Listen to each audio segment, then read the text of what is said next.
Good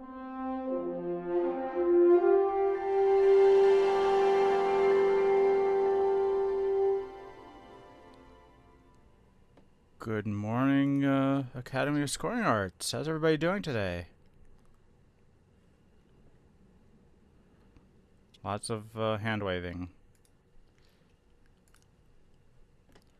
So chime in. Feel free to turn your cameras on and or chime in the chat.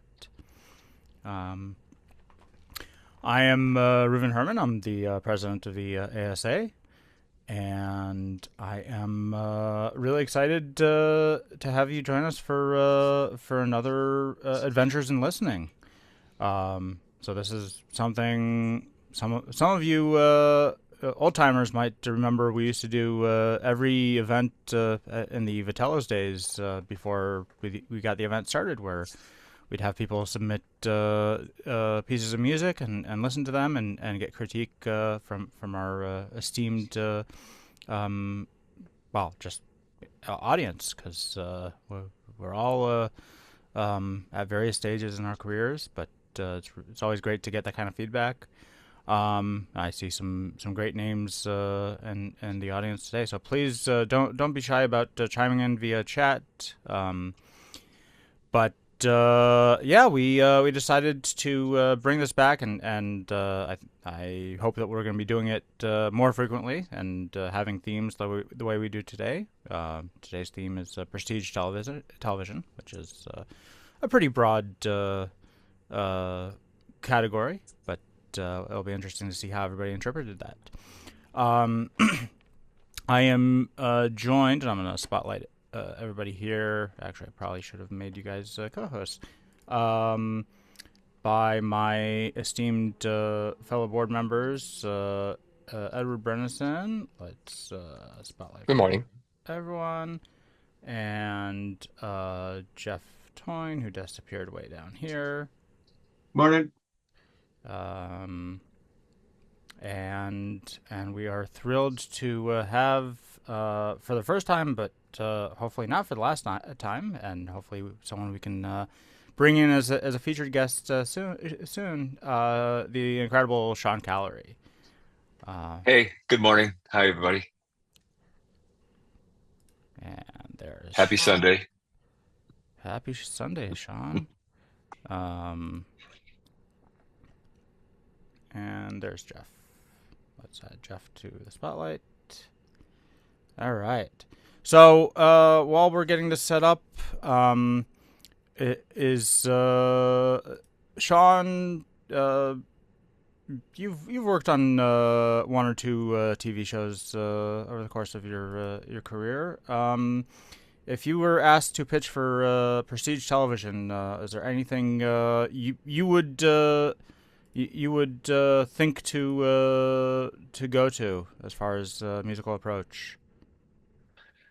Well, first of all, I really appreciate the invite. I have to thank Jeff for, we met at an event the other night, and he's like, "Hey, I'm doing this thing," and I was like, "Oh, I'd love to be a part of it." So I was really, thanks for the invite. And I love this. This topic is, you're asking a really interesting question, because I do get asked to submit. I've been doing this now. I'm entering almost, I think, my 30th year. I still audition for things. I still, as one of my showrunners from Bone said, he goes, "I will always sing for my supper," and so he's always creating and writing things on spec for a script, even though he was the showrunner for 11 years on Fox's longest running drama. So presenting yourself for a project is a skill set and a muscle, and there are different, there are basic things that I try to follow, but there's always an exception to rules and so forth. And I look forward to hearing from my colleagues about how they deal with it. But when I first started, if I'm submitting for a project, I like to learn about obviously what the project is, and also who's doing it. Learn about the person who's or the people who are creating it and so forth. And if I'm lucky enough to meet with them or have any kinds of input from them before I submit any music, find out what they're all about. You sometimes find out the things that they connect with, that they like, and so forth. Just a broad idea as to what they're thinking of. Because sometimes I get emails from an agent and he'll say, this happened 14 years ago. I'll just give you one quick example. When the movie The Social Network came out, that had that infamous score that won the Oscar. And for a while, every pilot was like, we want Social Network. Yep. We want the social. And I think what it was is, if I really break that down, the way people felt when they watched the movie, the immersive feeling of that experience was really what people they love the music, obviously, but I think also they're connecting with the experience of it. So when you want to put a demo together, you can't just mimic and copy that. You might be affected by the fact that they like something or they have a connection to a flavor or something. But ultimately, what's gotten me a job on every single project is the authenticity that I bring to whatever I'm submitting, and that has to be your. I mean, I've heard a lot of the reels that we're hearing today, and every one of them has a really authentic kind of choice going on, which I think is really good. And because if it's not there, if I think you're hearing the head and the heart of the person. That's my existential belief, is that you're hearing the head and the heart of the person in that music. And it's all about making connections. And if they feel something about your work, uh, then that's a great beginning. If you're coming from the idea of, well, they like this music, so I'm just going to give them a version of this, and you're not quite behind it in terms of ownership, if that makes any sense. I hope I can't see all of you, so I don't know if it's making sense, but you really have to have some sort of uh, commitment and point of view behind it. This is what my mentor, Mark Snow, told me. And so those are the kinds of things I try to take into account. Learning about what they're like, what they like. Maybe they have a bent for a certain kind of musical style. I mean, if they like classical music and they're thinking of a classical music score for their project, and they like Baroque music, I don't think you're going to put a punk rock piece as the head, beginning uh, piece. So you learn those things, but then you go into making something that's your own and uniquely you, and then you have a very short period of time to impress them. I find, they the playlists on Realcraft or whatever, that you can have a list of, we can go into the mechanics of that. But anyway, that's unfortunately a longer answer than you probably needed, but No, that's that's it's fantastic. it's kind of like you got to come from that place, I think. And sometimes you put your heart and soul into something, you don't get it, someone else gets it, and you're just like, I mean, it's like an actor. I knew a lot of actors that do their very best work, they just don't get chosen. It's what it is. And then sometimes you do get chosen, and when you get chosen, they're choosing you, and then you go from there and you build out your circle of sound. And I just did this on the show RJ Decker, which is on ABC. We find a certain point of departure for the sound of it, and then we grow from there. But anyway, Cool. All right. I mean, I think we can all learn a lot from that attitude. Definitely do the research to figure out who you're pitching to. In this yeah, case, you guys are all pitching to a bunch of composers, so not necessarily your regular target audience, but at least we know what we're talking about.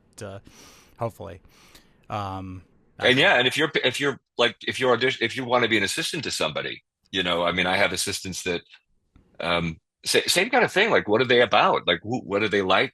It's the connectivity to that person, not just about what they compose, but how they compose. But if you're coming in to write on Game of Thrones, what would you if you were going to help on that? What kind of presentation would you make? You know, Yeah. it's knowing who you're presenting Cool. to. So we got a bunch of submissions. We're gonna get through as many as we're able to today in the next hour and a half or so. But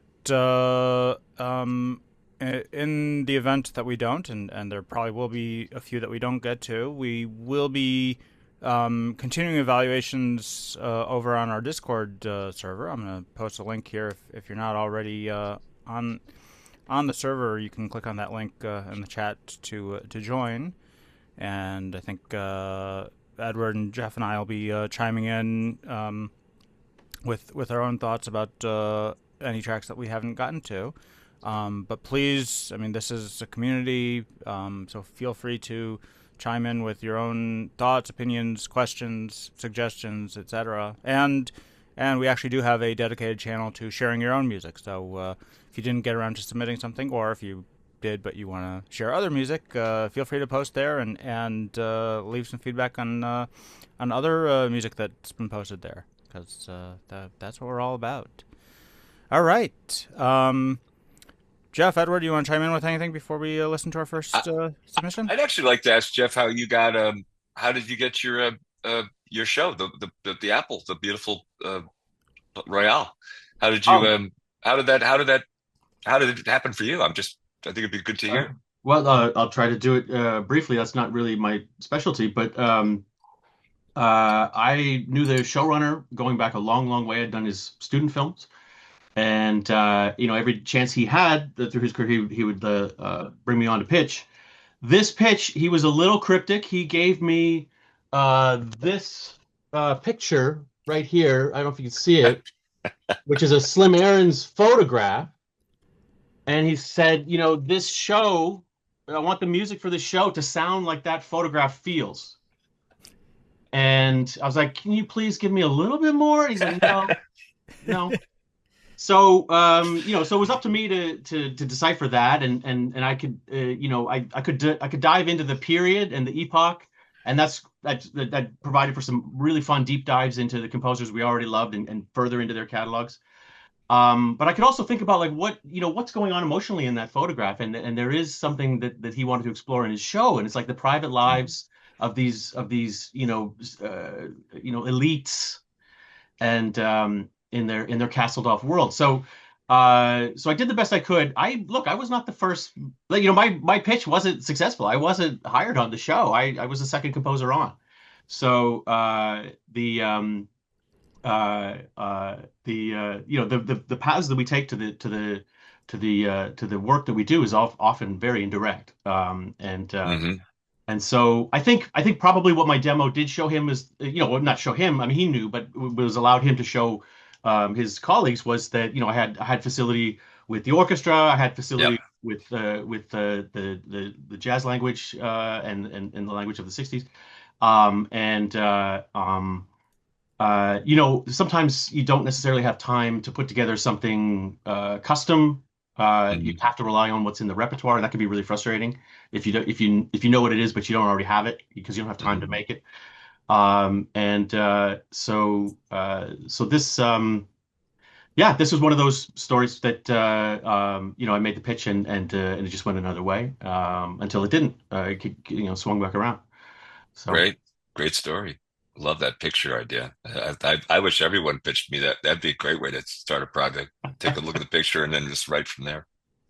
Anyway, sorry. I know we have to listen. I'm just, you know, No, I no just met worries. Jeff, and We and and we haven't spoken very much, my friend. But I'm looking forward we love to shoot to the shit. Sometimes a bit too much, yes. but that's part of what we're all about. And yes, we will try and get that Discord link working. My guess is it probably expired. Um, but let's go ahead and listen to our first piece.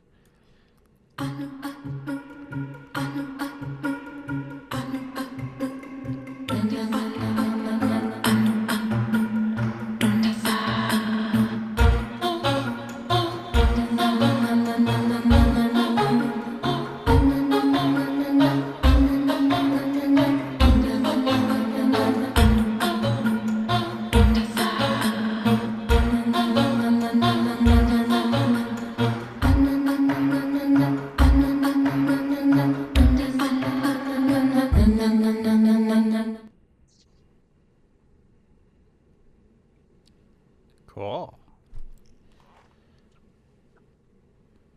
Right.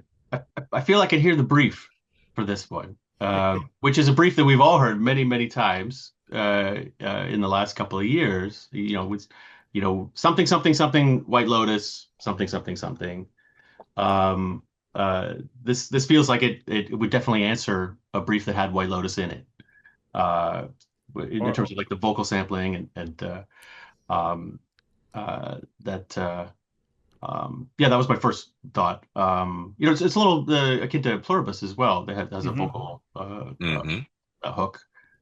Um, would Who be is can the person, is that person here? So, The they have the option of remaining anonymous I if they got you. are here, Okay, but gotcha. they're Okay. also welcome to take credit. So don't be shy if you want to, but don't feel any obligation if you don't.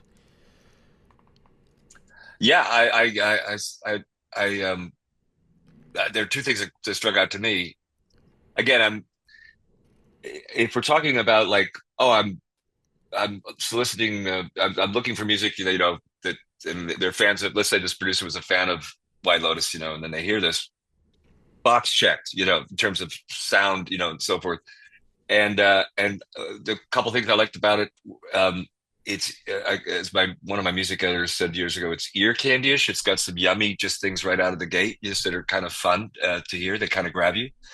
And now I'm going to channel my old mentor Mark Snow, who drilled it into my head to always be thinking about it as a as no matter what you're presenting as a piece of music, and a piece of music has a beginning, middle, and an end. So and so as it develops, it's starting to develop and this and that. And if it's going to do anything to grab them, then he would suggest contrast or thing, or put a button on it or the end or whatever. But it was hypnotic in a way, in the way the sonorities go, and I think it succeeded in that respect because of the uniqueness of the sound design. So I would I thought it was very. The reason why I wanted to meet the person is I just wanted to I want to see the person behind that piece. I want to see what's going on in that person's head. So, but anyway, I really appreciated hearing it. What do you, Edward? I'm going to Yeah, I pronounce your thought, name right, Edward. Am I saying it right, Edward? yeah, it's Edouard in French, but I go by Edward. Edward. I go by the American pronunciation. Okay, as long as So I do, I yeah, just want to, yeah, Edward. yeah. Um, yeah, I thought this was really cool. I think you're introducing different colors other than the voice. I'm hearing like some bass clarinet slaps in there. And I think at some point it begs to be expanded upon palette-wise. Um, Now, like we're listening to the music, and that's feedback for everybody who entered some music today. But we have no context outside of the original brief, which is Prestige Television, and maybe the title of the track.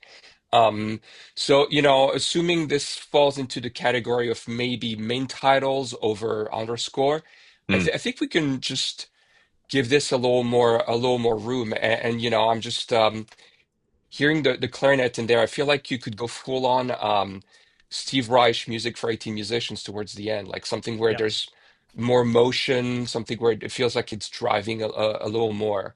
Um, and yeah, that's my thought for this one. this one, is buttonless. Do you think, it would be helpful to have a button ending and with a ring out? I would, I would give it. I think to your point, Edward, this does have a bit of a main title kind of quality. This forum, I don't. At least it feels that way in this piece. Could it be played one more time? Is that possible? Just really quickly? Yeah. Do we want to hear the whole thing or just the ending? No, just it's so short. All Just right. Yeah. just This play it one this more is time. 35 seconds.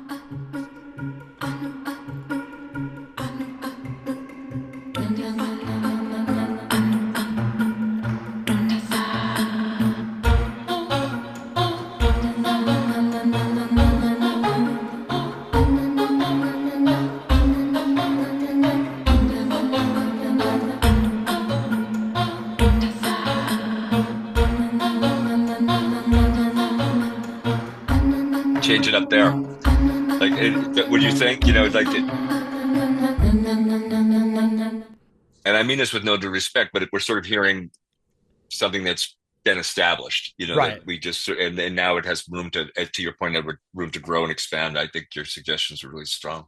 I do like the effect of suddenly losing the reverb at the very end, uh, Hmm. as an indication that this is the end. But I think the fade out that happens at the very end is detracting a little bit from the rest of the track. It'd be better just to have that button. Um, I could see this piece playing for two people walking mysteriously through a resort, following a waiter, a very, very weird waiter. Just throwing that out there. It just sounds Yeah, it's cool. It's very Yeah, the Squid Game reference was apropos as well, I think. yeah. I wanted to add one more thing just in terms of using the voices, which we have seen quite a bit in television in general and prestige television, if we can sort of make that distinction. But I think a lot of the reason for that has to do with wanting to not go in the conventional, using traditional orchestra or rock instruments, trying to get that recognition immediately that this is different, this is hmm odd, quirky, or whatever it is, and so that it's ironic because that's almost becoming the convention. The new convention is being unconventional, but I know that as soon as I hear voices, I'm like, oh, that's different. Cool. Should we Great.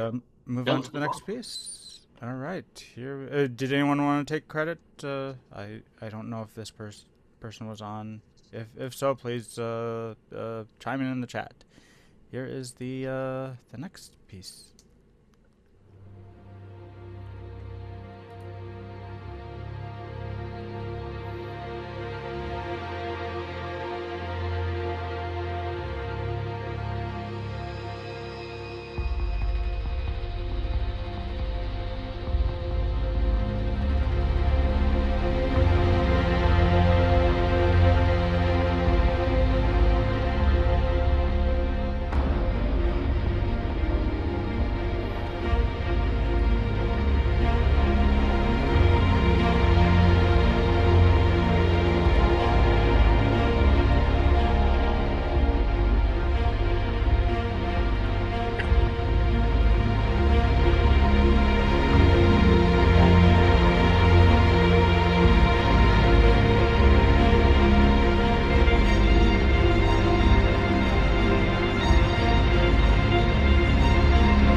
I thought this was really cool.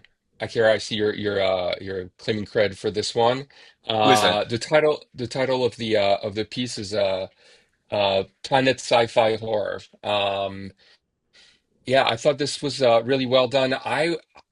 This feels more like it would be underscore versus main titles.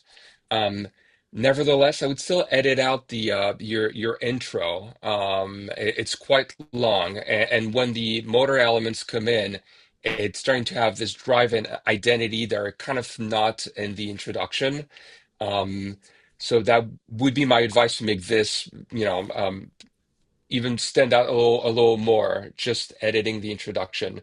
Um, if you were to pitch to music execs and creatives, they're going to get, I don't know, between 20 and 100 reels, and basically anything that counts against grabbing their attention is something that counts against you. Um, so I think finding a way to get to the meat of the music as quickly as possible is probably the best here. I think we're going to hear that note a lot today. Um, it's an easy one to make about other people's music. It's very difficult to pull the introduction out of your own music because it makes sense, as a piece of music with an introduction. But um, yeah, when you see the numbers of how people are listening to this, like 1 second, 1 second, 2 seconds, 3 seconds, if you can grab their attention and then keep it, you can put the introduction at the end if they're still with you. Then they'll do it back there. Um, Uh, I second everything these two gentlemen said. The immersiveness, I will say, is quite striking. I mean, I mean, you really arrive into it, and so if you could get us out of you'll keep that immersiveness, get us to the meat of the things that will pop for people who have precious few seconds to listen to it.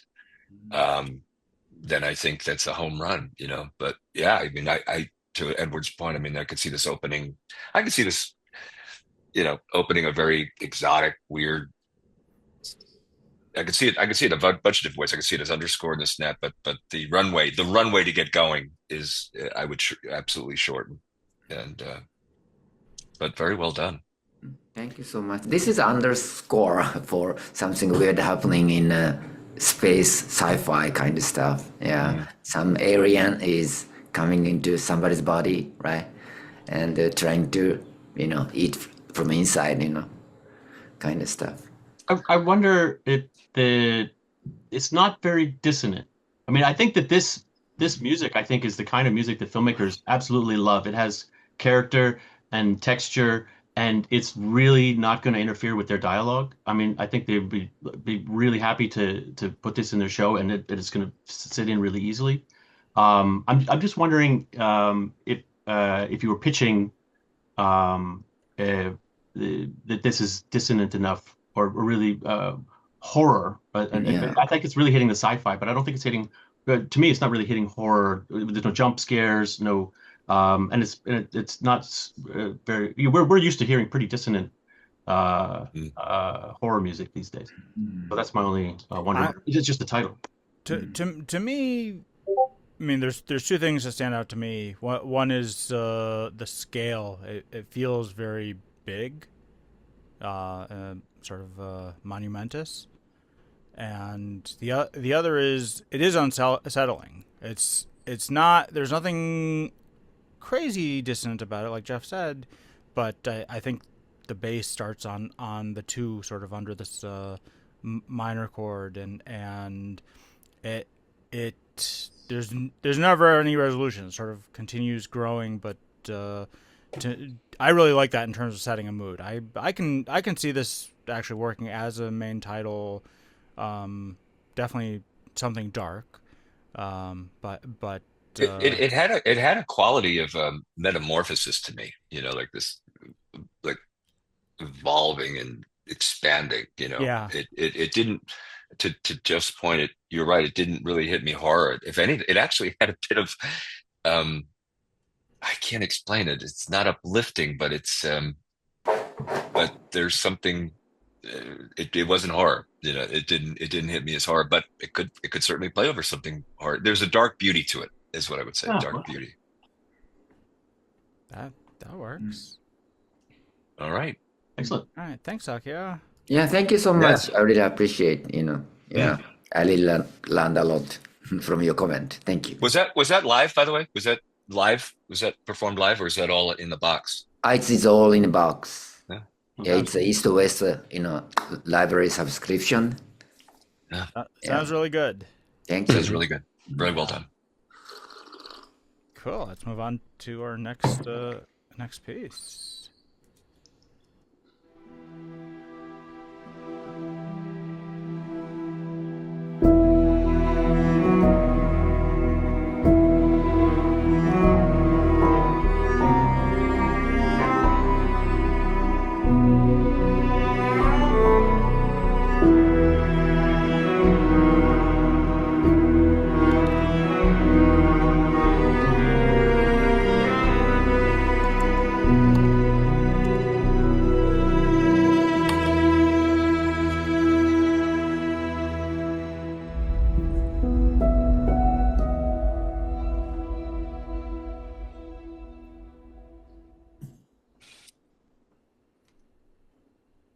And you see Jessica Lange, the stars, you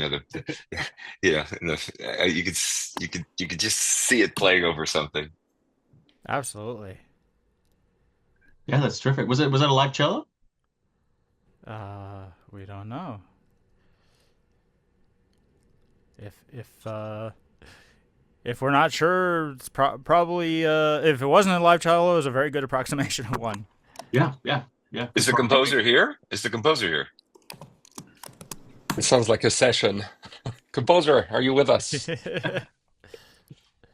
I thought this was very Wow. nice, and I'd say, the title of the queue is Under the Surface. Based on that, I think you're hired. I have three like little nitpicky comments. Um, I don't know that it's a real cellist, and I think you would benefit from having somebody like with a lot of character and playing. Like Cameron Stone comes to mind, somebody who's unbelievable, can make his acoustic cello sound like an electric guitar. They could add some of that grit that maybe is missing towards the second half of the piece. Um, I'm feeling like you could add some motor elements. When you repeat the theme about 20 seconds in, something that would kind of push things forward a little bit. And just again, very, very nitpicky thing, but you have this held cello note at the end before you play the tag on piano. I think that stretch is just a little too long. Again, thinking about like efficiency and delivery and what's going to make the biggest impact. Um, and on that note, I think there's a difference between the music you write for a project and then the music you submit for a pitch or for a reel. And you should feel like it. Rarely will you ever put music that you've written as is on a reel or for a pitch. You really have to edit things down in a way that it satisfies that particular exercise. Pitching Hmm. music is different from actually scoring. It's not the same. It's not the same gig. Assume that if there's half a second where there's an instinct to hit the next button, they're gonna do it, and so don't give them that chance. I think you would start the cello should start. Forget the intro. Just right on the cello line. Just begin the melody right there. As musically uh, untenable as that might be in an actual main title, but just start it. I would start it right there. Just start right in the melody, right the very first thing they hear. I don't. Are you guys of the variety of composer that compresses the crap out of the demos so that they're just loud for the people listening in their convertibles with the top down, or on their Yes. phones? Right on their iPhone. Yes. And also taking like all the dynamics out of your music so it's loud all the time. Yeah. Yeah, you wouldn't want to really play the demo pitch. Yeah, it doesn't work in the show. It's its own thing, and unfortunately, it takes a bunch of work to make. It doesn't. Hmm. It takes us forever to make those demos. Mm. I'm wondering, you have an opportunity, and this is only, your mileage may vary, but the piano tag at the end does give you an opportunity to play with effects. Like if your reverb had a little modulation or a little maybe a delay or something more, it's an opportunity to be a little creative with a sound we know, and give a little. It's possible to make it a little more ear candy-ish or just a little more detailed or something like that. But that's an opportunity to play with effects. And like yeah, and if you run out of time, you don't have to do it. But that seemed to me like an opportunity, depending on your taste.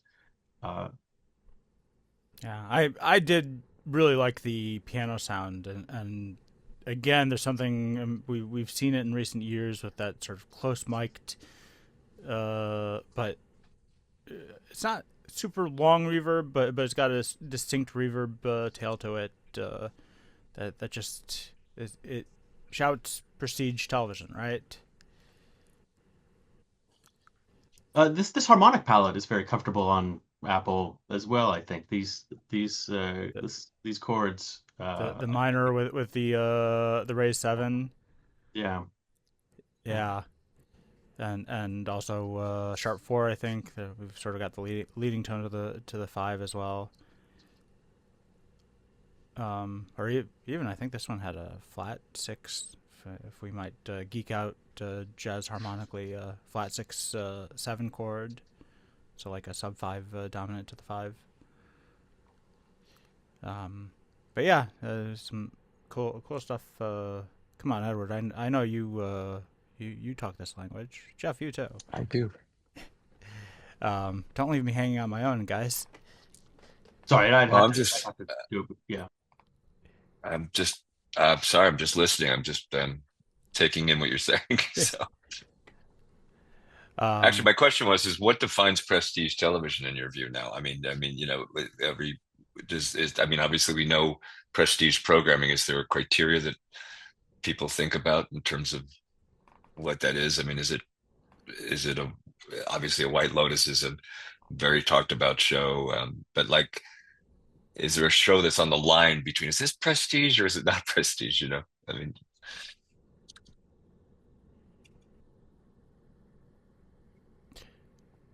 I don't know. I mean, I think a lot of the streamers are making things that they want to compete. Um, um, but I mean, I think I think I just took it as high concept, high budget. but yeah, exactly right. Yeah, yeah, And how because you can that have a translates to music feels like it. There's always like a differentiator in the sound. It's going for something that's going to be um, like a signal of like, yes, this is that show. mhm, The way you heard the 3 second Breaking Bad opening credits, and you're like, this is mm, Breaking Bad. yeah, I think that's also a very important part of prestige TV. mhm. Right. And Justin in the chat adds, is Star Wars Andor prestige or not prestige because of Star Wars? And I think Andor, to me at least, would definitely qualify as prestige because it's more about the atmosphere and less the fact that it's a big IP. Yeah. Yeah. I think the budget's there to pop it into prestige. So prestigious they pay the composer, says Jeff. Yeah, sorry, I don't mean to derail this into an existential discussion about the definition of it. You don't have to invite me back. I was just curious about it. No, it's a great question, and I mean I'm just looking at the nominees for Emmy for score for oh, I know that name, Jeff Twine, over the last few years, and the truth is it really is a mix of different styles, different kinds. It's not all what we would think of as prestige television. I mean, I don't think anybody would call Cobra Kai prestige television. It's a lot of fun, and Zach and Leo do a great job with the score, but very different. Very great job. I mean, really, a lot of heavy lifting in that. Oh yeah, Really, really. I mean, truly, yeah. but certainly different from Pluribus. Well, I guess Pluribus wasn't nominated, but Severance or I mean, Shogun's a good example. I mean, here's a very famous IP with that's going to be scored by very lauded film composers and rock stars who are lowering themselves to television. So Lord themselves. Yeah. Ouch. Yeah. Okay, there you go. Well, very good. all right. Let's listen to the next track.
And that was me doing a fade out there, so don't blame the composer for that.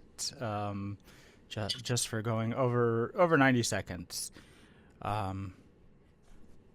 Cool. So Janet Brooks, I see you have stood up and raised your hand here. Yes. Can you Uh, hear me? yes, we Yes. can. Let me. Yeah. Bravo, bravo. Thank you. Yes, let me bring you in here. Um, Very cool. I think some of the feedback from previous submissions absolutely applies to your piece entitled "Lonely Journey" as well. In terms of, I think you could make this a much more effective demo by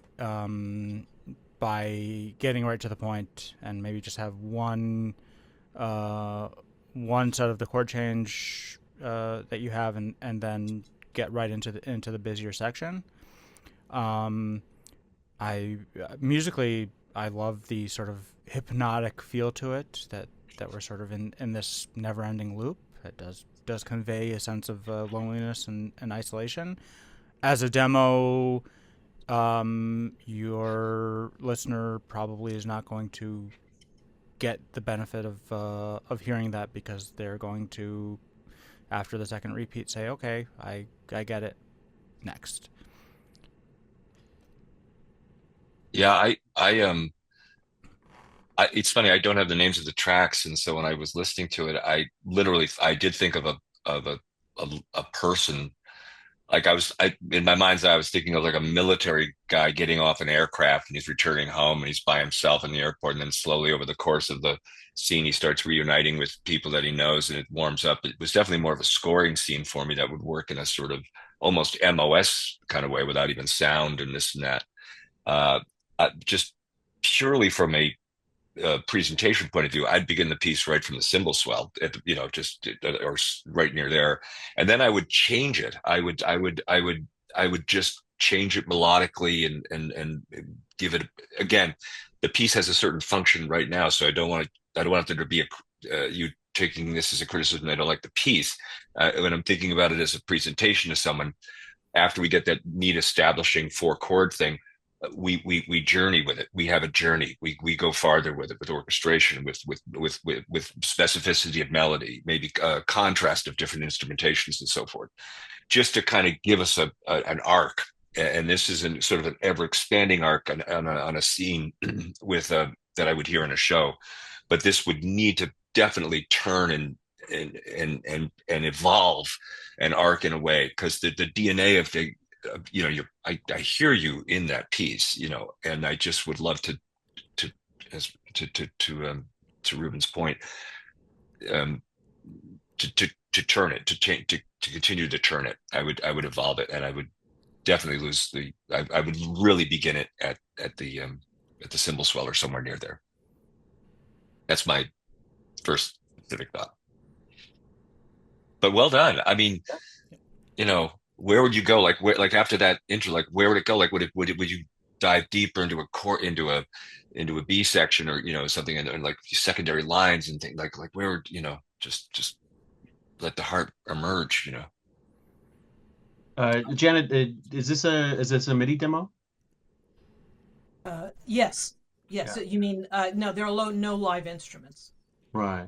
So this is a piece that I think you could really elevate even with one soloist or two. Mm. And it can be really difficult to make that investment when you're making demos.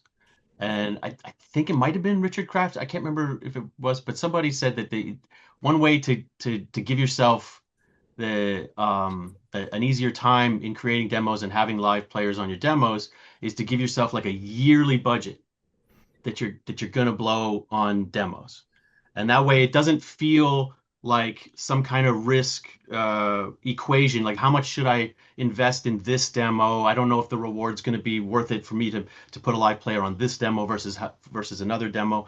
It's a little easier to think of like, okay, well, I have like a budget, over the course of the year that allows me to put live players on a bunch of demos, and then then you don't have to do calculus on each individual project whether they're worthy of putting live players on each demo.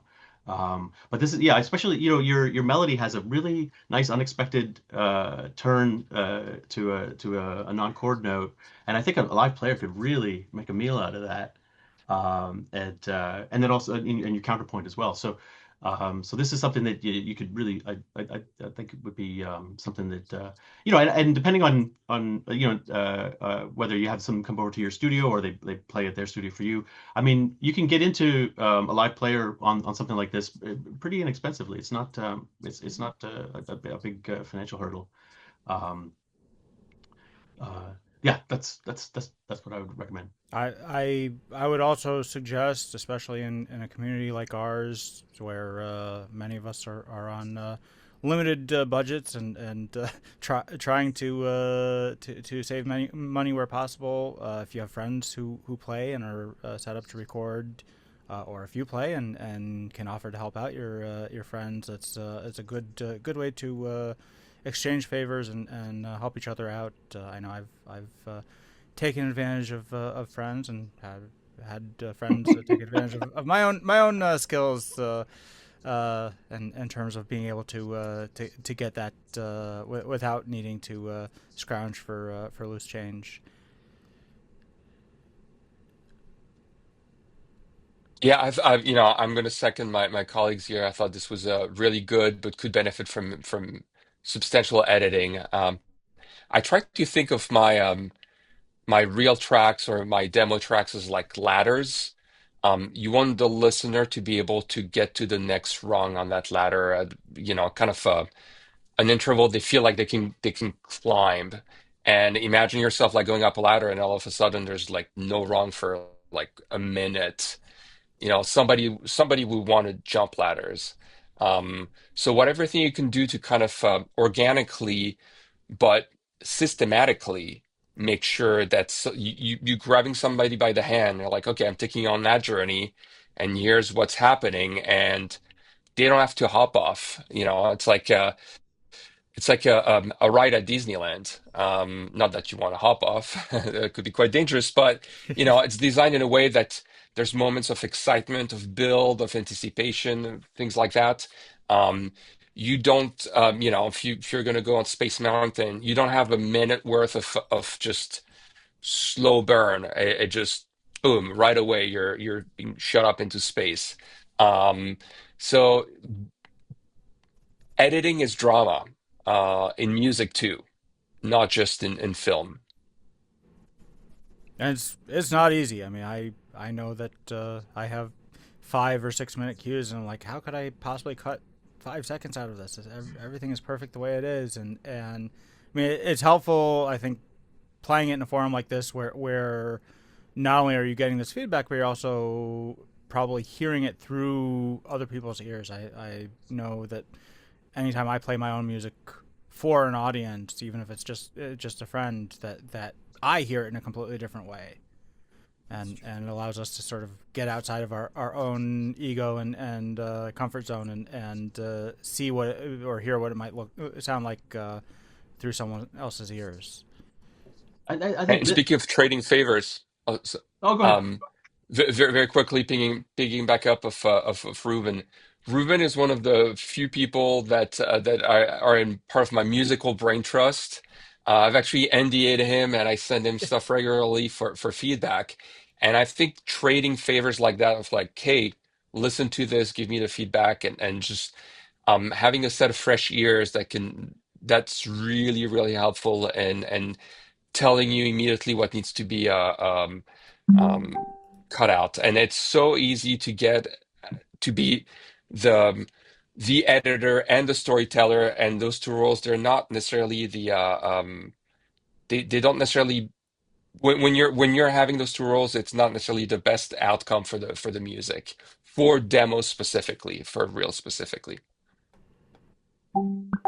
Yeah, I Thank had you all. to. Yeah, I had to marry my brain trust. Yeah, the one, I think minimalism poses a particular challenge when you're making a demo and you got to cut to the chase. I mean, the whole point of minimalism can be a meditative state and a a long burn. So I mean, how do we demo but without losing part of the feature, not the flaw of minimalist music. I like the latter metaphor you used, Edward. I think that's the going onward in the journey and so forth. I think you've already covered it, but the space and the conditions upon which these people are listening to this is quite a factor, and it has to poke through somehow. It has to get attention, and to Jeff's point, in a minimal, delicate presentation, it's a tall order. So I want to answer Jeff's question in the form of another question, which is going back to the first piece we heard. Is this minimalist? I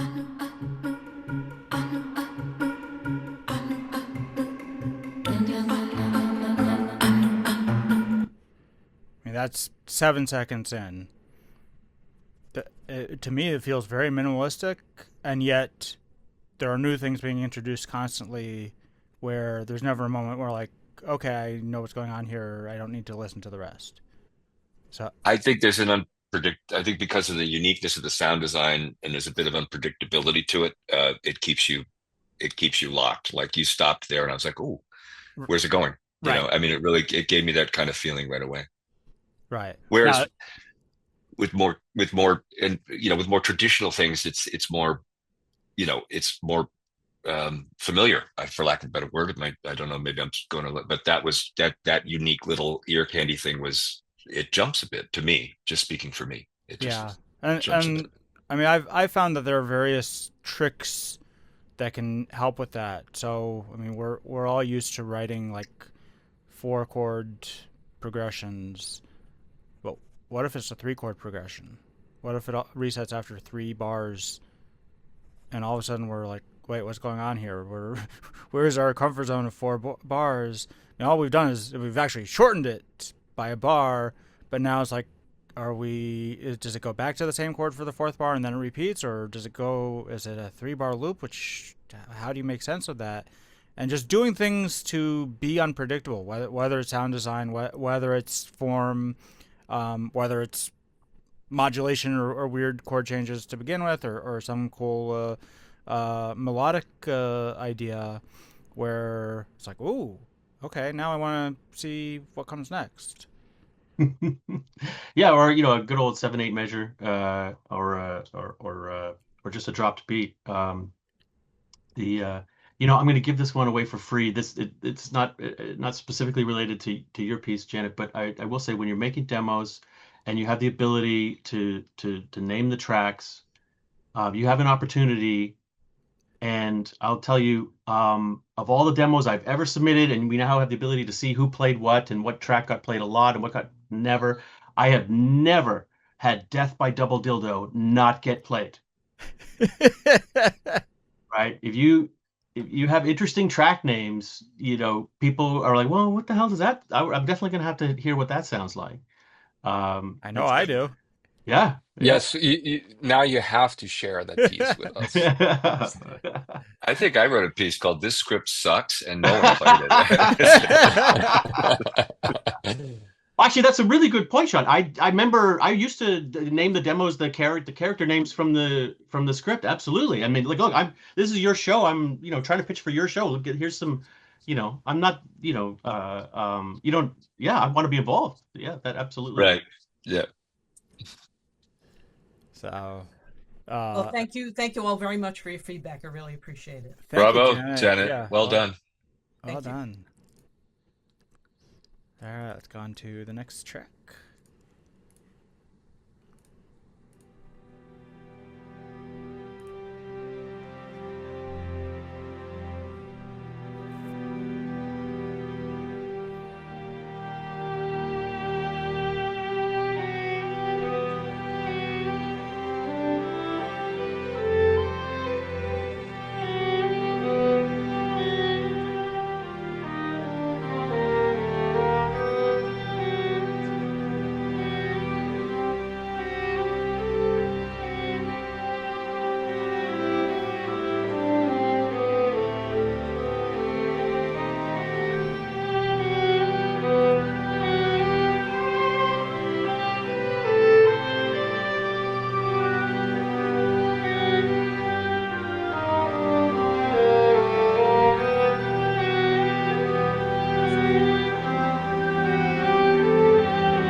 does go on for a little bit longer. I'm gonna stop it there. What is this piece? Who wrote this? So this is called Little Brown Bird. Little Brown Bird. So, Is that composer here? I don't actually see them on the list. If they are here under pseudonym, they are welcome to chime in or not. I really liked the piece musically. I thought the way it developed was lovely. As has been said before, especially with an instrument like solo violin, which is very hard to mock up convincingly. If this were played by a live player, it would make a huge difference. And here too, I think some judicious editing would help, even though musically the build is beautiful and it does evolve and lead somewhere. But I think it goes on too long to be an effective demo. I think cut out about half of it in terms of the build, and you could probably get away with it. And that's not going to be easy. It's maintaining that level of effectiveness with the build while cutting half of it out. That would be challenging. Yeah, the orchestrator in me was just wondering if the background pad seemed to be right in the same register and even on the same notes as the solo violin a lot. I'm wondering if there would be moments where the accompaniment could I know they're covering the bottom, but maybe have them moving out, just because it's like, a violin section accompanying a violin. And again, when you have a soloist, it's always an amazing trick. Like, how does a solo violin stand out against a string section? By playing a little sharp. So a soloist knows how to stay on top of a section, but I don't know if you could just hit the pitch bend with your MIDI. I don't know, but I don't know if it would work the same way. If it's a contact instrument, you could use the tune button to slightly tune it sharp. Yeah, but I'm not so sure that a live player is playing constantly sharp. Right. So that might just sound bad. Yeah. You might be starting a trend that people will come back in a couple of years, be like, oh, there was all these demos mid 2026 where everything was just so terribly out of tune. Well, you know the trick that they used to do for albums, right? Is they would record it at A440 and then they'd play it back on the tape machine, Very speed. very sped up, so it's a little faster, a little more exciting, and a little sharper. Yep. Right? And a little harder to play along with. And yeah, there's a really good video on YouTube about Janet Jackson's Rhythm Nation. That piece was originally B flat, but it got pitched up, and it ended up at the resonant frequency of a 5,400 RPM hard drive, and it would break laptops if you played it. What was the name of this piece? This was Little Brown Bird solo violin. When I heard it, I thought, get a live violinist to play it solo right out of the gate. Yeah. In like free form, like just something expressive right out of the gate. Then the strings come in and then evolve from there. Just do something bold with that really, there's a hauntedness to that too. There's sort of a melancholy, and I was just thinking, what would make it, hop and hit. And I'd love to hear a live player ingest whatever Little Brown Bird is going on there, is what is, and play it and let the humanity of that line just speak right out of the gate from a person, and then just go into the strings. And just an idea, and maybe even have it a little, again, as I was hearing it, again, this is just a human thing. I just wish it was a touch faster. I wished it was just a little, the tempo was just a little quicker. That's a personal thing. That's not a criticism per se. That might be a good trick for demos, just to we see people watching videos at 1.5. Yeah. To get through it. Maybe man. speed it up for them.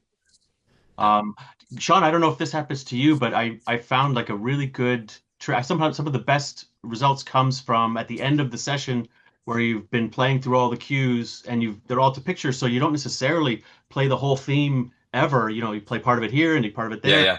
and you just ask the player just off the click, just on your own, can you just play through the theme for me? So I just have it, all the way through and just in a natural. You get some fantastic, fantastic results. 100%. 100%. Because everyone's a little more relaxed. It's under their fingers a bit more. Everyone's kind of loose, and I love that. I just love that. And Anyway, the other thing about this particular track is, I mean, this is, I would say, a little bit more traditional in terms of orchestra and kind of old school. And I don't mean that in a demeaning way by any means. But Sean, what you were saying about speeding it up, I would love to hear what this sounded like. I mean, obviously, having live orchestra perform it is a huge budgetary challenge, but yeah. being played free time with rubato slowing down and speeding up, because it really would. I feel like that kind of breathing, the way that John Williams conducts his scores, where it ebbs and flows, picks up and slows down, would really bring everything to life more. So even if it wasn't overall faster, having those speed ups and slow downs, especially with the soloist sort of leading and the conductor and the orchestra following them, I think would really be fantastic. And Yeah, that'd be worth trying. yeah, it is the kind of thing that you can do in your DAW. You can build a tempo map where you do have those fluctuations from bar to bar and beat to beat. Sometimes it takes some tweaking to make it sound natural, but it is possible. Absolutely. Well, nicely done. All Nice right. Well done. Well done. Moving on.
I see that Carlos Sequini has volunteered to represent himself to the jury.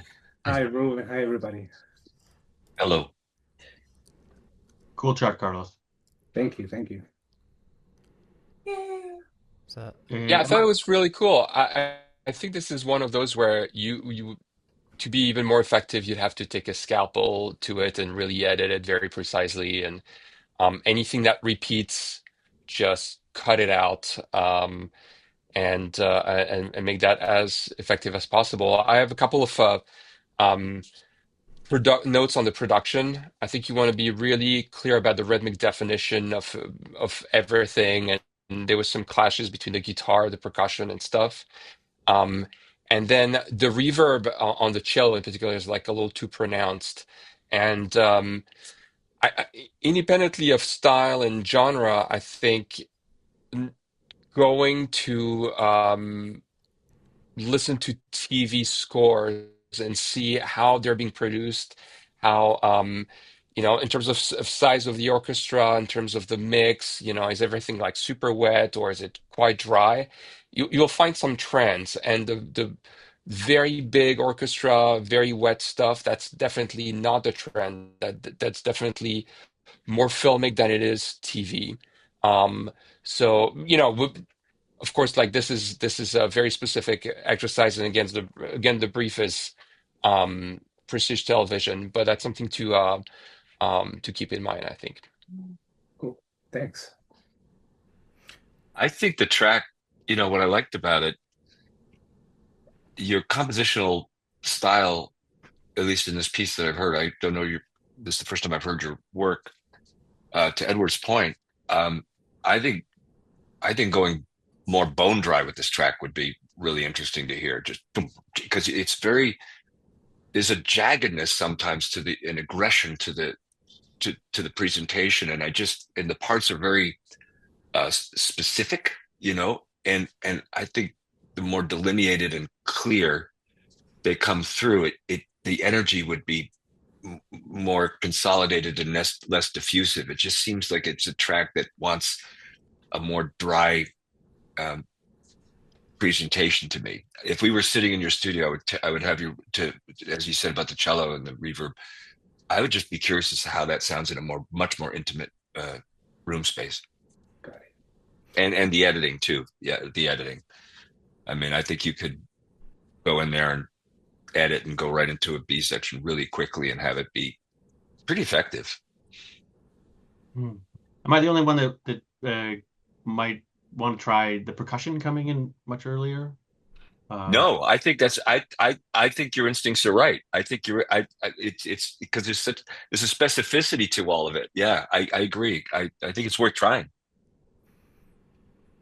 Yeah, and sometimes when we've got something where we have a section, say an eight bar section or 4-bar section that repeats over and over, and we're like, okay, we want to wait to introduce another element.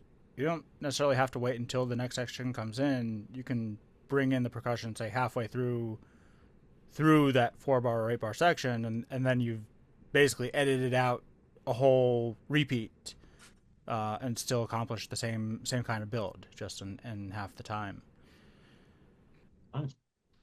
Carlos, I'm not sure if it was a guitar or it sounded like it might have been Charango playing there. Was No, that live? it's a acoustic guitar. Yes. Oh, acoustic guitar. Okay, so just That's the only live instrument. So it definitely stood out to me because it did sound live. And that's great because it adds so much to the track.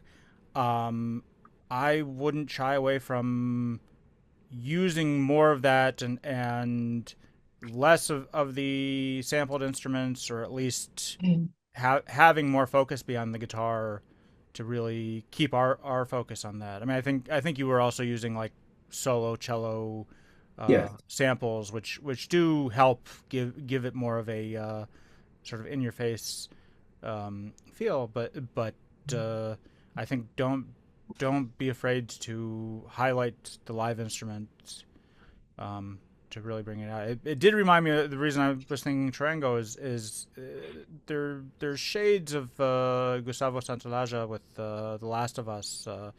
It's got a little bit of that sort of feel to it, and I think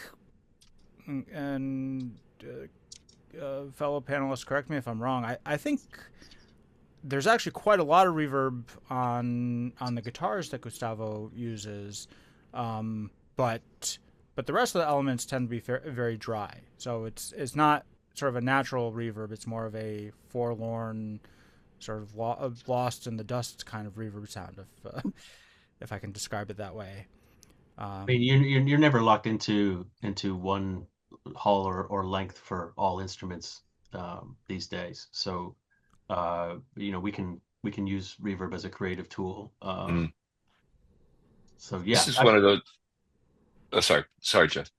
No, that's pretty much the end of that sentence. Yeah. This is one of those pieces that I thought the samples themselves are kind of part of the character. It might be the live guitar is its own thing, but the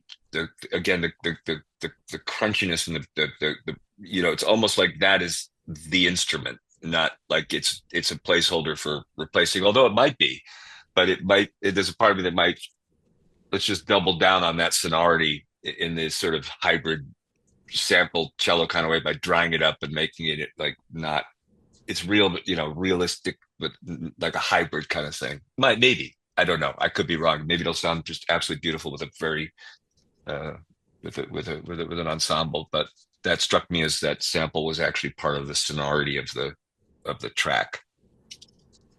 Yes, the idea of the track is more like a spaghetti western style, Mm-hmm. and it's the name is the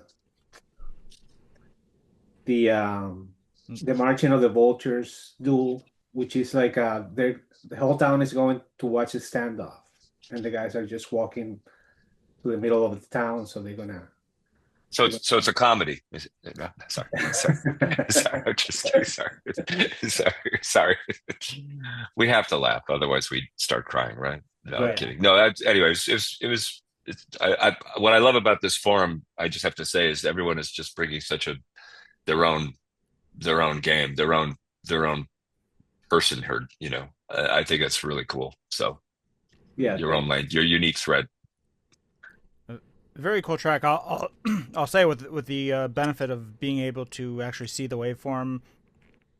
There's one thing that that as soon as I open it and look at it, I'm like, uh-oh, this could be a problem. Which is, it's kind of a candy bar waveform. It doesn't really change, and often, especially for a demo where we do want to be like continuously catching the attention of whoever's listening to it, if it looks like a single line, then dynamically that might be how they're going to hear it as well. Jeff, you were talking about using compression, like really compressing the shit out of stuff, and that can be effective. But when you end up with everything just being, I mean, it's not compressed to 0 dB, but when everything is compressed to the same level, it can become quickly fatiguing to the ear because it's just everything is hitting at exactly that same level. So that's sometimes when I'll bounce something and I see that it looks like that, I'm like, uh-oh, maybe I should see if I can figure out how to have it be a little bit more or less predictable in terms of levels. Yeah, predictability is a really good way to think about it. I just always imagine that it's being listened to under just the worst conditions. So I remember being very upset when I went to the offices of one of the first shows I ever worked on, and it was a double desk where they were facing each other and they were sharing the left speaker to audition all of the music I gave them. So I guess the good stuff was in the left, but it's yeah, it's not a high fidelity exercise. It's strange. We work really, really, really hard to produce really high fidelity recordings, but they're only useful to us at certain times in the job. It's not. This isn't one of them. Hopefully, no cello solos in that score. Hey, can I ask a one-word answer from you guys? If you're putting together a demo reel, what's your sweet spot in terms of track numbers? Because I've heard very different opinions about this. Man, I can't get it under 12, but I want it to be under 10. Right. 8. A 7 or 8 for me. I just think I actually think of an iPhone screen like I don't want them to scroll at all. Like you know, I mean, that's how I try to think about it. Anyway, I just was curious. My target is 6. Usually I'm like, okay, I've got 20. Which ones can I dare lose? How about having the chutzpah to just put one track? I mean, that'd be. If it's the right track, then It could be. I mean, but surely you've been there where it is one track that gets you the gig, right? Yeah. Yes. Yeah. Not necessarily number one on the playlist, but. And sometimes you have a track that it has a few good things that you make 3 little cues of it because you want to get right to the meat. There's no transitions. You just this is that and this is that. That's a really fantastic idea to take your really good 8-minute track and make it into 3 or 4 because they're going to hear the starts. That's all you're guaranteed. I mean, you're not even guaranteed that, but of the things, But if it's called Death by Double Dill, you're gonna hear the start, and So this is death. that's all you're guaranteed. And this is the dildo, and this is the death. And the truth is, Real Crafter, who they're one of our Harmony partners, and I think pretty much every working professional composer uses Real Crafter to send out demos. They have their snippet tool where you actually can do edits of a track, cut downs, and it's gotten more sophisticated over the years. So that is really helpful. It is helpful, but I will say this. I think if you have, first of all, you should always have stems to any music you put out there, even for yourself, if it's a demo for whatever kind of project you have. Um, but editing things in your DAW and being able to create a proper button ending for something, have the duration just right, it makes a world of a difference. Feeling intentional about the edit, not hearing a fade, it does make a significant difference. In the interest of time, Real Crafter and the snippet edit is a lifesaver. But whatever you can do to manufacture a shorter cue that feels like it was written that way for the purposes of having it on your reel is really time well spent in my book. Yeah, and I will repeat the advice that I learned in the Israeli military, which sometimes is useful. The Hebrew is yesh safek and safek, which translates to if there's any doubt, there's no doubt. Which means if to me, as I'm doing demos, if there's any doubt as to whether to include a track on a demo or to include a section in an edit, if there's any doubt in my mind as to whether or not to include it, don't include it. Cut it. It makes at least the decision making easier. I mean, there's still a lot of tricky decisions, but just That's good. I like that. Mm-hmm. Like I said, every once in a while you learn something useful in the military. Most of it total bullshit. All right, shall we move on to the next piece? Carlos, well done. Thank you for the feedback. Yes, man. Well done.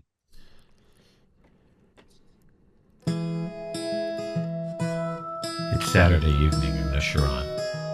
The color of the French evening sky is like nothing else. My friend lives in a house which was once a local dance hall and tavern. We sit having some wine at a beautiful wooden community table original to the house. Looking at the table, I see dense gashes and wormholes.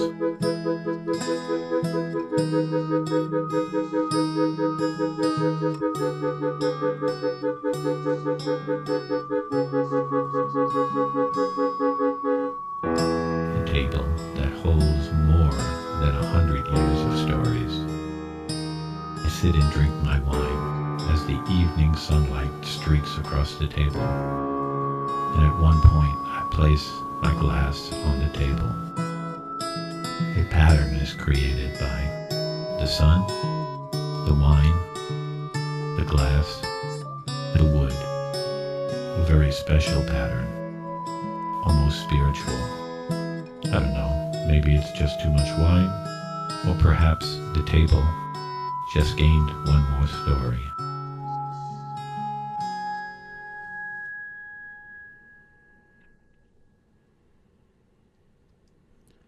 All right, and I see that Phil Mango has said that is his. So let's bring Phil in. Hey, Phil. Hey. I think you're muted.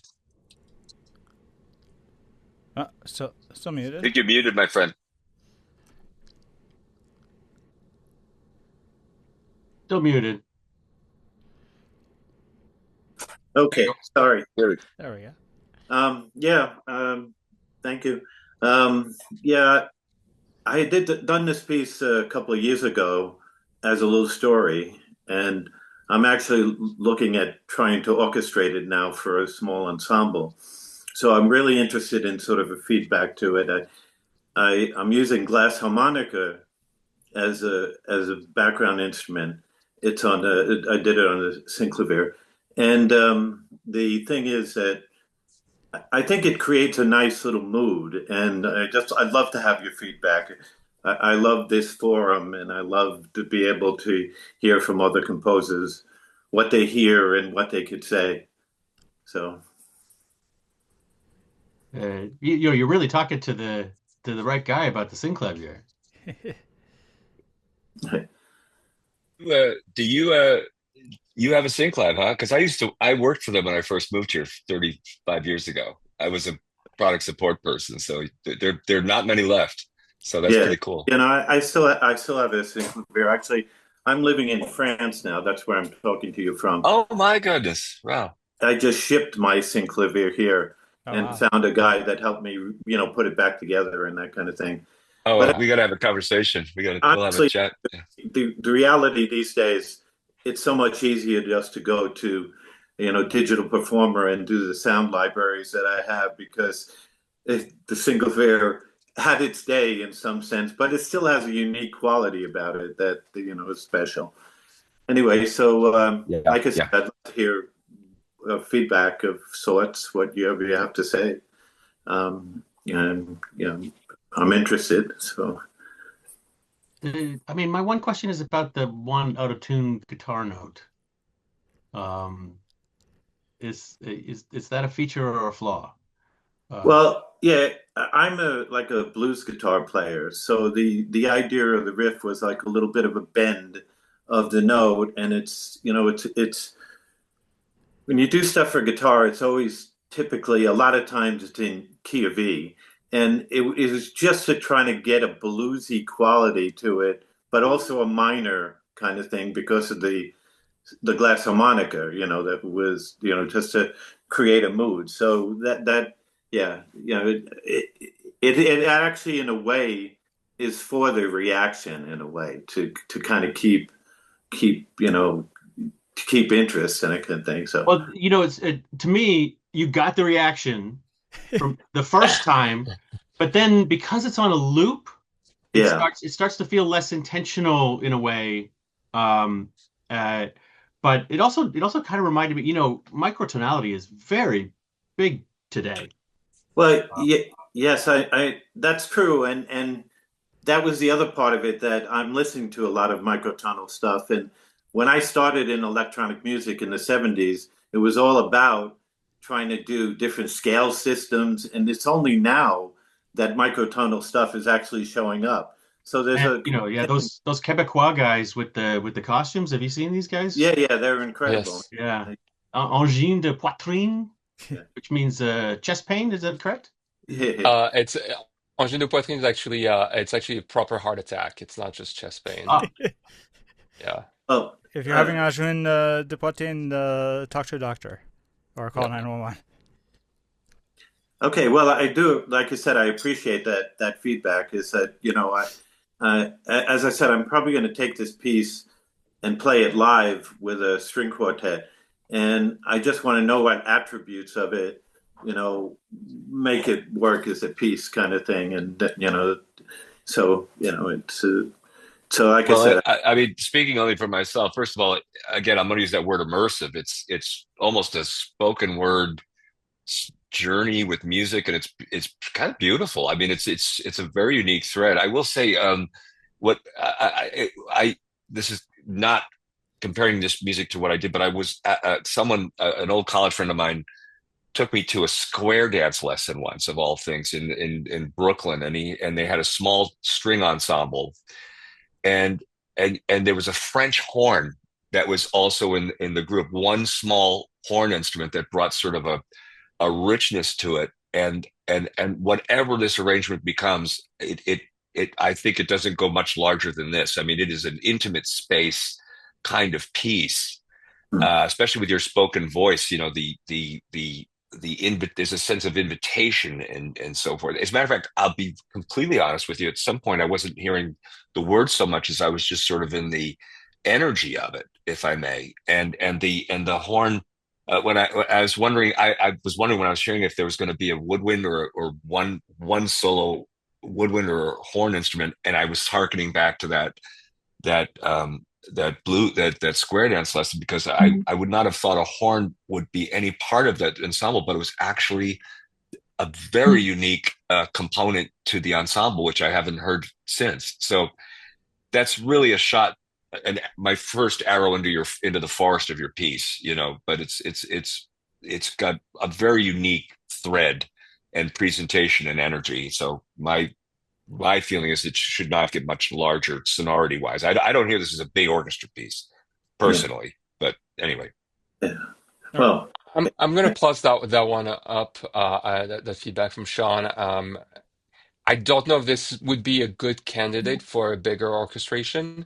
I feel like part of what makes it unique is really the sounds you have in there. I come from a very different background. The stuff I do is very ultra polished, very slick, and this had like, the out of tune G string on your guitar, the lingering piano chords, the gated mellotron like sound and stuff. And I think that's part of the identity of the piece. And I don't know if adding something to it would augment it or actually just erase it somehow. Yeah, somebody mentioned earlier in the chat that this reminded them of a live Paul McCartney track, and wow. I was definitely hearing shades of like Strawberry Fields Forever with that the Mellotron flutes intro. I think Dell, I see, suggested solo clarinet. So looking maybe at some of the Beatles, the stuff that they did with I don't know if they did anything with string quartet per se. Eleanor Rigby? Did that have string quartet in the original? Oh yeah. Okay. Yeah. Okay. So, but that definitely feels like it would work really well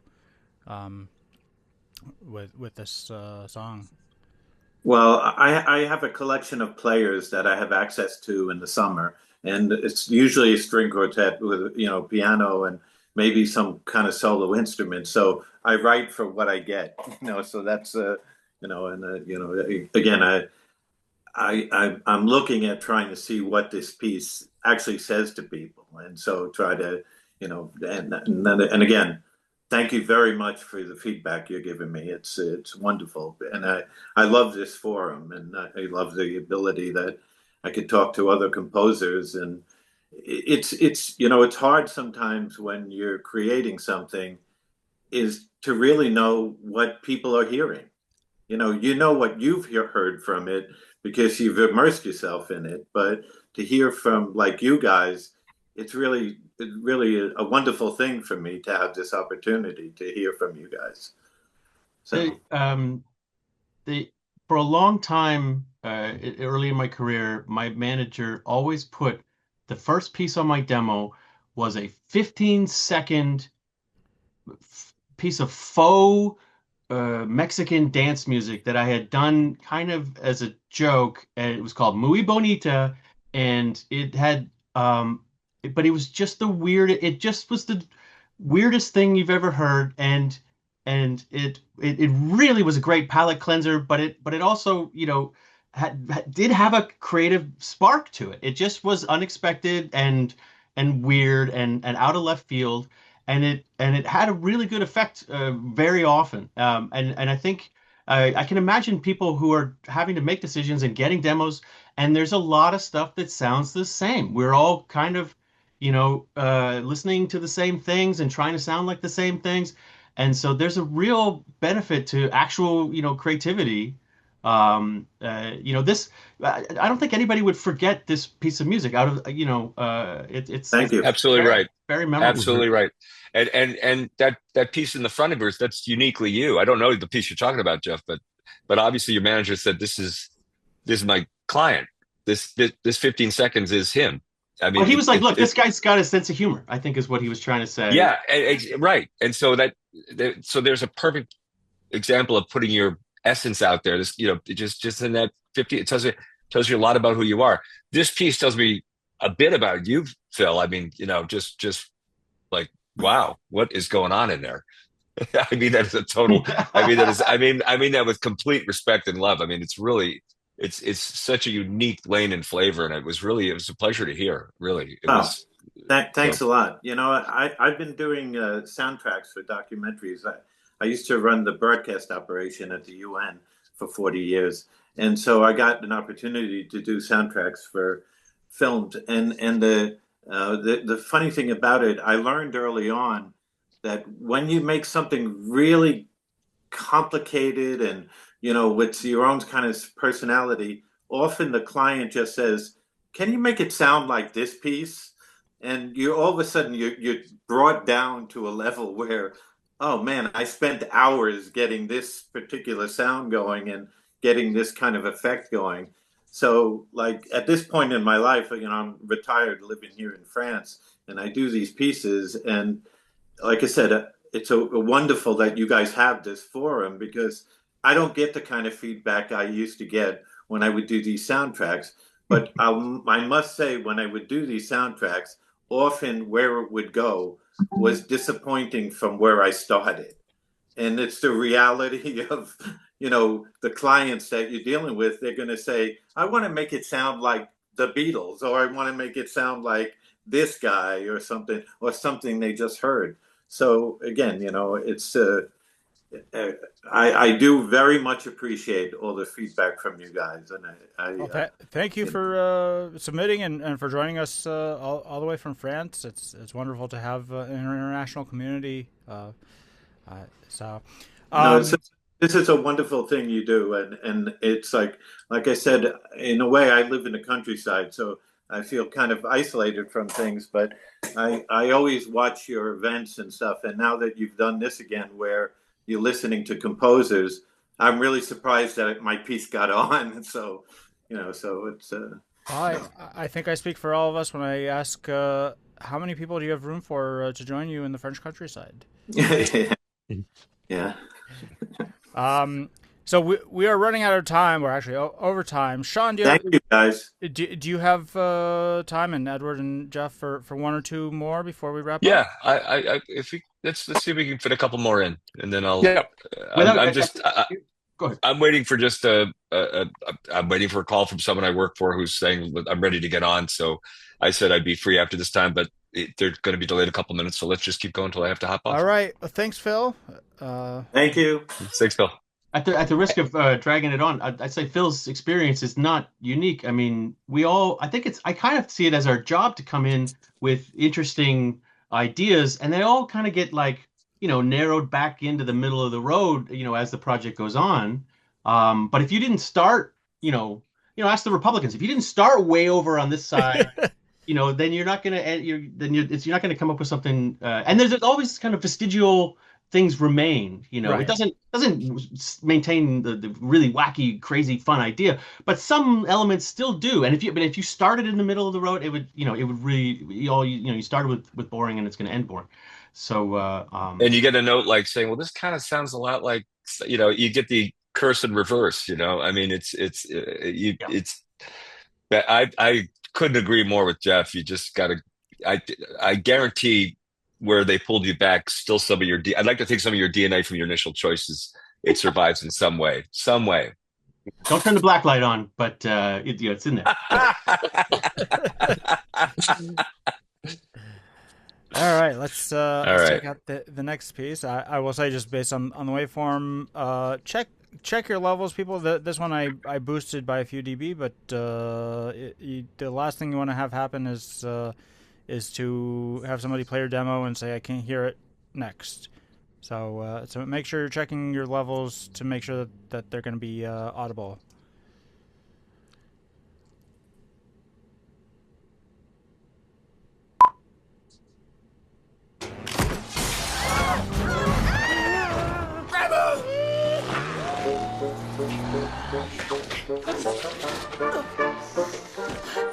What's she playing at? I think it's snakes and ladders. Let's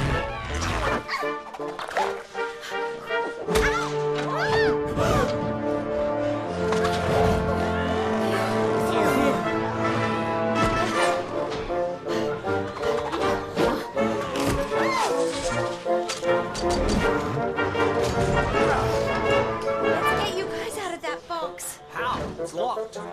Who's driving the truck? Looks pretty safe to me.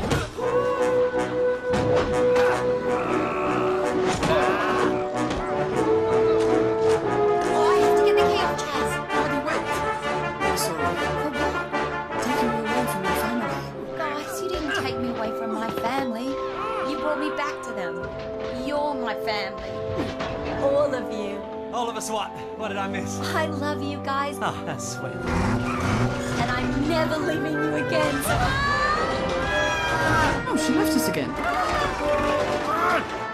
Some rescue. Okay, stand back. I'm busting us out. We can't. It's Sarg Elba Kayebnu. Look, Nigel's turned beige. We're gonna cut it. There's a little bit more at the end.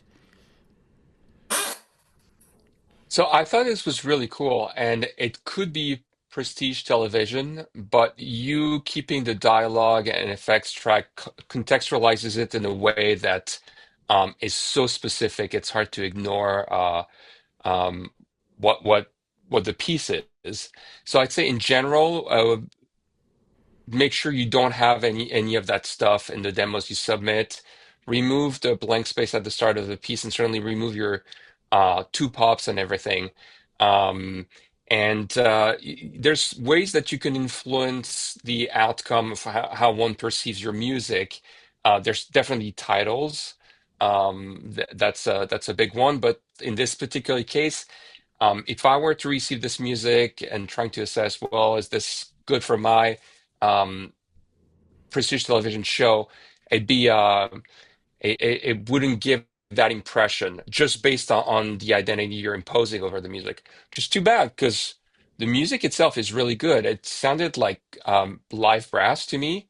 And I think there's a way that you can maybe re-edit the score to make it a really punchy 30-second cue that has all the best bits. Since it feels like it might be animations, very like quick and everything, you could even shuffle the different sections around and have it build in a way that is satisfying for the purpose of submitting a demo or a reel.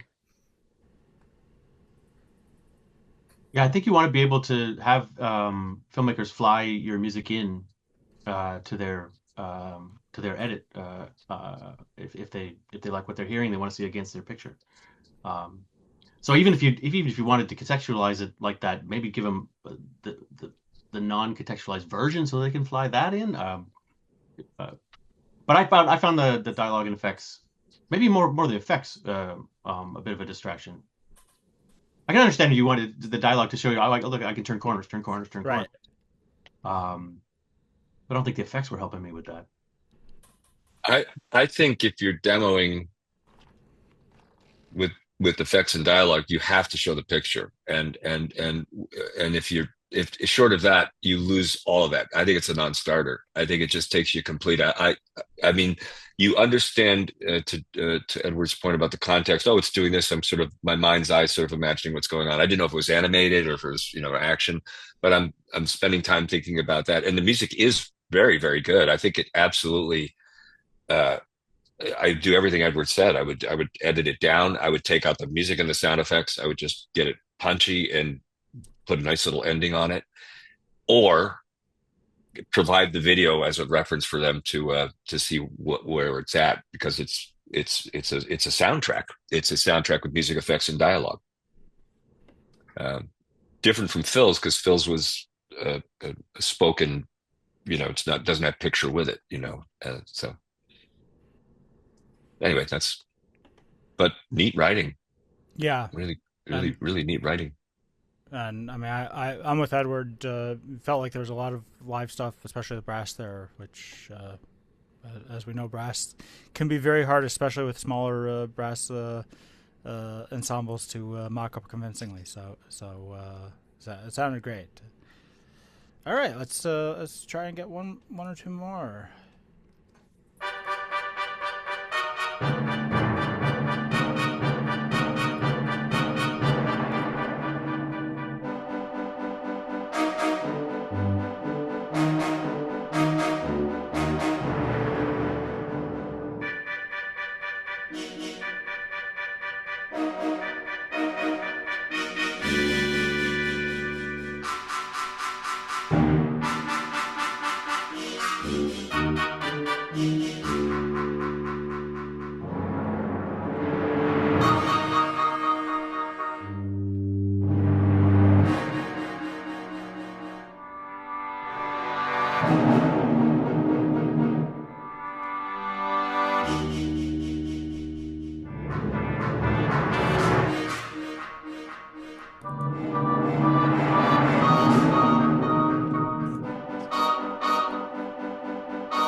Cool. And I see that Bill posted the score for this. So anybody who wants to take a look can double click on that in the chat. So, Bill, I thought musically really cool piece in terms of demonstrating how the power of orchestration and how giving what's essentially the same idea to different instruments or groups of instruments can really change the color.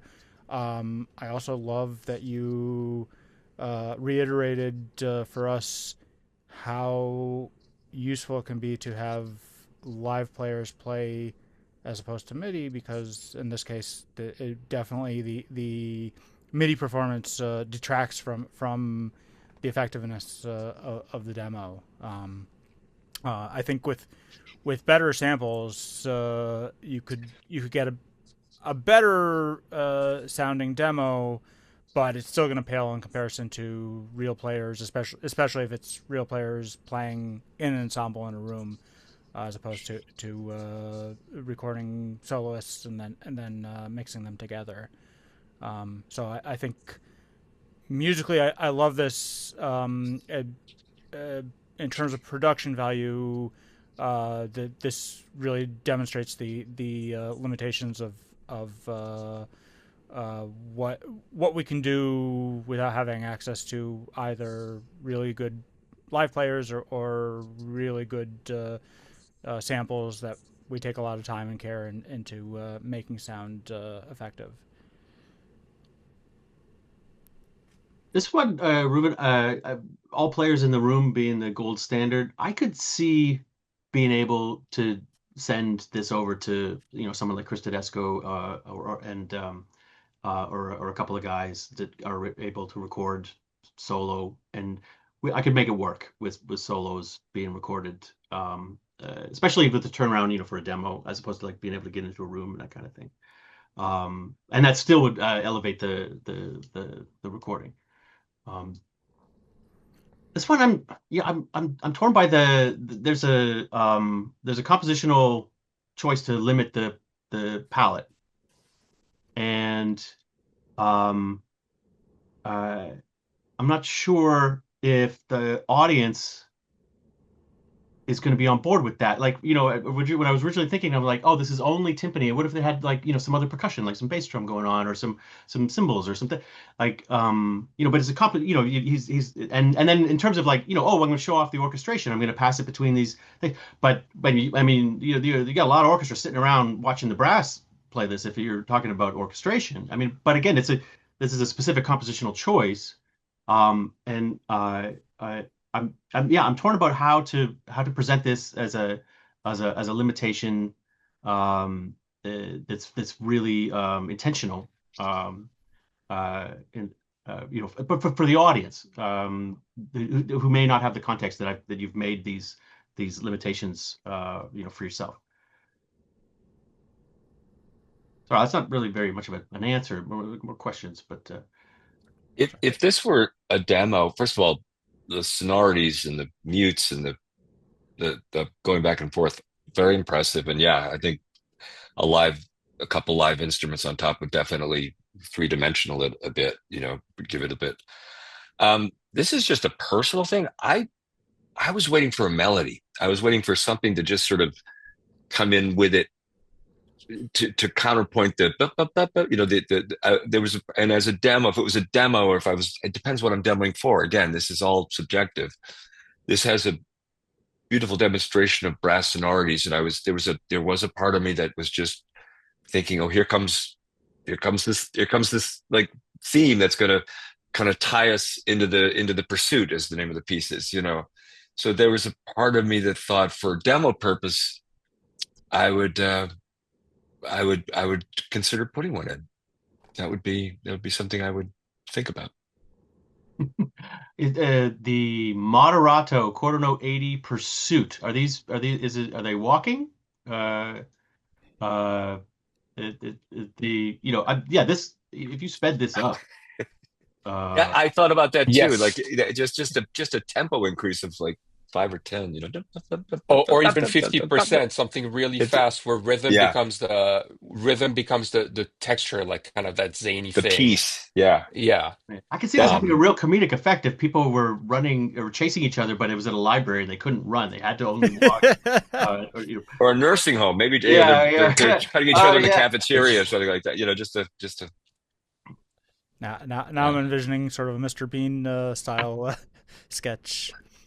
Um, y- I was gonna say the other thing that on second consideration, Sean, I think I agree with you that part of me wanted to hear a melody come in, that this felt like it was an accompaniment. But the other thing, and this gets back to what we were saying earlier about variety, is I feel like those eighth notes kept on going a little bit too much, and maybe Bill, if you varied it up, instead of bop bop bop bop bop bop bop bop bop bop bop bop bop, and basically looking through the score the whole time it's doing that. Once in a while it went ba ba ba ba ba ba ba ba ba ba ba, that kind of thing. Which, I mean, you look back at classical concert pieces. I mean, the masters were great at doing that sort of rhythmic variation. I think that could also keep the interest again, even as a concert piece and not necessarily as a demo piece, to where we end up further appreciating those eighth notes and not beginning to grow tired of them. There's a couple of references that might be helpful. You have all these brass swells that felt somewhat, with the antiphonal stuff, somewhat reminiscent of the score to The Matrix by Don Davies, and then a little bit of the Rite of Spring in here with Stravinsky. I think I would like listen to these two masterpieces really, and see how they deal with repetition and shaping of dynamics, because that's also something which, it sounds like a computer playback. um, that could also influence how your piece is perceived. Some repetitions just like go mezzo piano, and then the next couple of bars like uh molto blasto, as I like to write sometimes on brass parts. Something where you get that contrast that kind of then erases the need for changing rhythms or introducing a melody. Yeah, I right with you there. That would negate that would mitigate that a bit. I think it's probably Mhm. what made me hunt for it a little bit. Sorry, I cut you off. I was just Oh no, no, absolutely. passionately I was on agreeing with you. my thought. Yeah. I mean, that was that. To the point. I was reading the thing here. No tune or melody intended. Yeah, I could definitely hear this in a scene, and if it had that dynamics and the express, the that you definitely it would mitigate the impulse that arose in me saying, should Mhm. there be a melody? Because and so that's really fascinating. That's really fascinating that the articulation and the performance and so forth it changes the piece as it should, right? But could change it in such a way that you wouldn't need the things that come up when it's playing just straight ahead MIDI file. But gentlemen, I hate to do this. I'm getting pinged. I'm getting pinged now, and I'm so sorry. I want to hear all the pieces. I don't know how many are left, but maybe I could listen to the other two, or how many more you got. But Well, Sean, thanks so much for joining us. We're gonna post the rest on the Discord, and great. we can correspond to see if you're able to provide feedback on the others. But, great hanging with you, and great feedback here. I really got inspired by you guys and all of you, all your pieces. I was really. It was really something. What a great way to start the Sunday, man. It's the way to do it. So I wish you all a great day, and I hope to do it again sometime. Well, we look forward to having you back. Bye, Sean. Bye. And I just want to thank Edward and Jeff for also providing feedback, and thank you to everybody who submitted. We still have, I think we had 23 pieces submitted. 27 as of this morning. 27 as of this morning. I didn't even check this morning, and we got through a third. So for everybody who submitted, we will be posting these on Discord, and Jeff, Edward, and I, and hopefully Sean will be chiming in with our thoughts on each of them. But as I said, this is a community. You're welcome to give your own feedback as well. I know I often learn far more from the comments and the chat than I do from my fellow panelists, and certainly more than hearing myself talk. So don't be shy about giving your feedback. Of course, please be respectful, and we know how much everybody. How much effort everybody puts into presenting their work. So do be at least tactful. But I think we all appreciate hearing real feedback and not just kind feedback.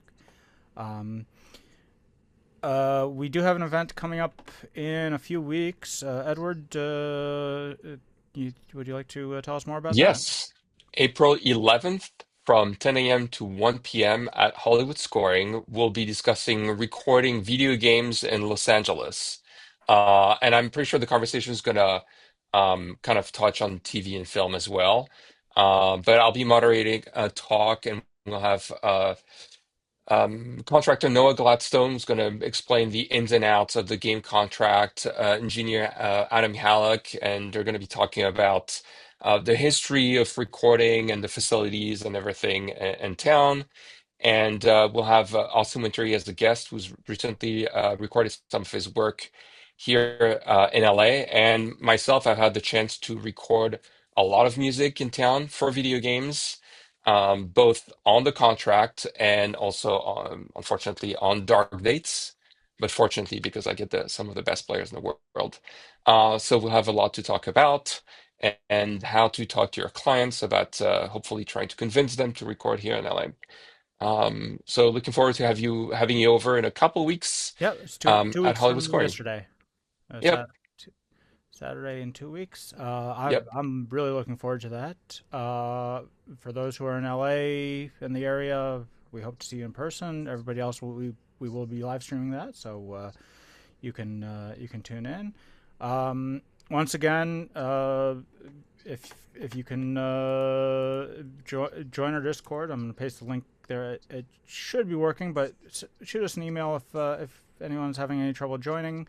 We'll continue the conversation going there, and to the rest of you, we'll see you in a couple weeks.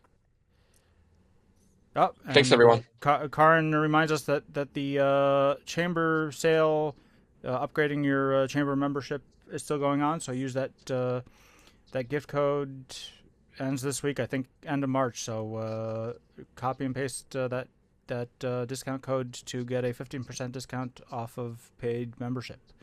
And that helps make all this possible and gets you access to all the videos. I think that this one will probably post for everybody, but we look forward to seeing you at our upcoming events. All right, have a great rest of your weekend. Cheers, everybody. Bye. Bye.